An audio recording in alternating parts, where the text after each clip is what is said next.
Жизнеописание пророка Мухаммада. Эпизод 2. Настоящее родословное пророка. Салаллаху алейхи вассалям. Наш пророк, салаллаху алейхи вассалям, Мухаммад ибн Абдуллах, ибн Абдул-Муталиб, ибн Хашим, ибн Абдуманаф, ибн Кусай, ибн Килаб, ибн Мурат, ибн Кааб, ибн Луай, ибн Галиб, ибн Фихр, ибн Малик, ибн Назар, ибн Кинана, ибн Хузайма, ибн Мудрика, ибн Ильяс, ибн Музар, ибн Низар, ибн Муад, ибн Аднан. Ровно 20. Это его родословное, на которой сошлись. Наш пророк, салаллаху алейхи вассалям, сказал: «Поистине, Аллах избрал род Кинана из числа сынов Исмаиля, а затем из рода Кинана избрал курайшитов, а из числа курайшитов избрал род Хашима, из рода Хашима меня». То есть мы верим, что родословная нашего пророка, салаллаху алейхи вассалям, самая лучшая и благородная родословная из всех. И ни у кого нет более благородной родословной, а это очень важно. И особенно для арабов его времени, потому что для них на родословной был основан статус и положение. Так наш пророк, салаллаху алейхи вассалям, был избран иметь лучшую родословную.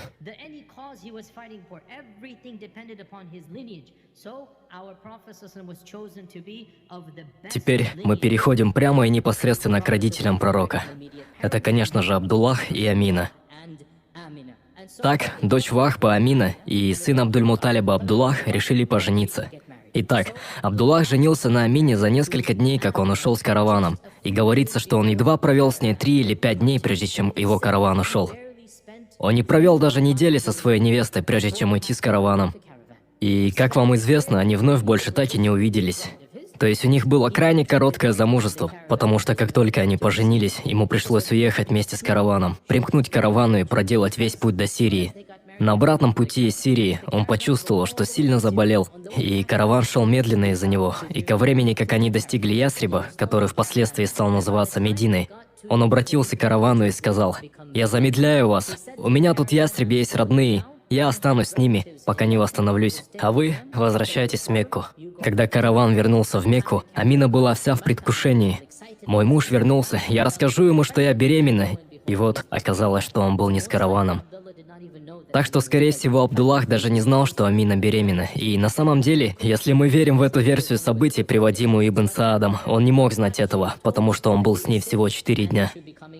То есть ко времени, когда караван вернулся, ей сказали, что он заболел и вернется через пару недель, после того, как восстановится. А затем пришла печальная весть, что он скончался в Ясрибе. Так, Амина стала вдовой в возрасте 18 или 19 лет, в молодость. Может быть, еще моложе, когда она вынашивала потомство Абдуллаха. И пророк, салаллаху алейхи вассалям, родился в знаменитый год слона.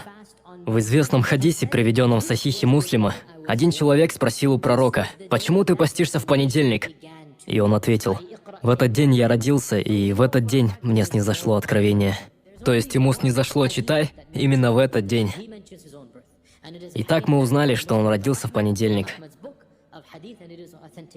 Есть только один хадис, упоминающий рождение пророка, салаллаху алейхи вассалям, в котором он упоминает о собственном рождении. Этот хадис передается в Муснаде имама Ахмада, в книгах имама Ахмада, и это достоверный хадис. Когда моя мать вынашивала меня, это первая версия, и в другой версии, когда она родила меня, то есть упомянуты обе версии, но смысл в том, что либо когда он был в утробе, либо когда появился на свет, его мать увидела свет, исходящий от нее, который озарил весь путь до города Басры на землях Сирии. Так наш пророк, салаллаху алейхи вассалям, сказал, что его мать увидела свет либо во сне, либо это был физический свет. Она не упоминает какой. Он освещал дворцы в Басре, в Шаме и Сирии. Ученые пытались понять, почему Сирия и почему этот свет исходил из Амины. И, конечно же, свет — это он. Свет — это пророк, салаллаху алейхи вассалям. То есть она вынашивала что-то, что излучало свет до Басры в Шаме. И Аллах знает лучше, но есть некоторые вещи, по которым можно сделать вывод из этого. Шам и Сирия упомянуты здесь, потому что Сирия – благословенная земля согласно нашей религии. Вы должны понять, что исламская Сирия – это не современная Сирия. Шам – это более обширное понятие, чем современная Сирия. То есть это истина, что наша религия в целом признает Шам священной землей. И, конечно же, Бану Исхак, Бану Исраиль, иудеи, они всегда считали этот регион святым и особым, Палестинский регион святой в наши дни, так? То есть мы тоже верим, что существует некий вид святости этих земель, и поэтому Аллах сказал в Коране: «Есть благо вокруг мечети Алякса, и это Шам». В Шаме есть благо, и пророк, саллаллаху алейхи вассалям, предсказывал, что Шам будет всегда оставаться крепостью ислама. То есть там всегда будут люди ислама, и удивительно, Шам был первой большой провинцией, который был завоеван после арабского полуострова.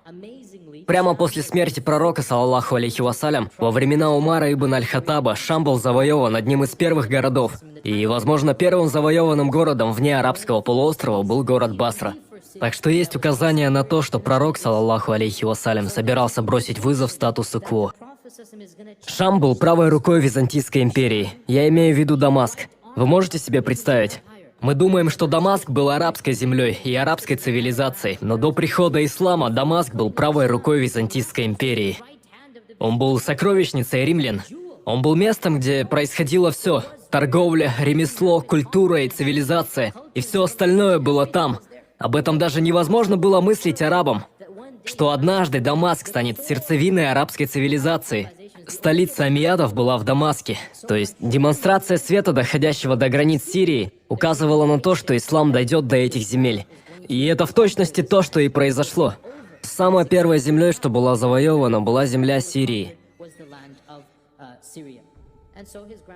Будущему пророку, саллаллаху алейхи вассалям, сделали обрезание на 7-й день, и его дед Абдуль-Муталиб провел праздник ради него и выбрал ему имя Мухаммад, которое было уникальным и необычным именем.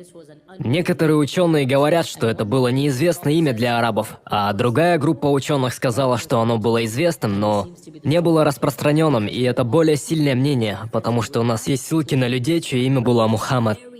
Но это было необычное имя, и не было никого в Мекке с таким именем. Абсолютно никого. Когда люди спросили Абдуль-Муталиба: «Зачем ты его назвал именем, которое никто не знает, о котором никто не слышал? Почему ты не назвал его одним из стандартных имен, твоих отцов или праотцов?» Он сказал, что имя Мухаммад означает «восхваляемый».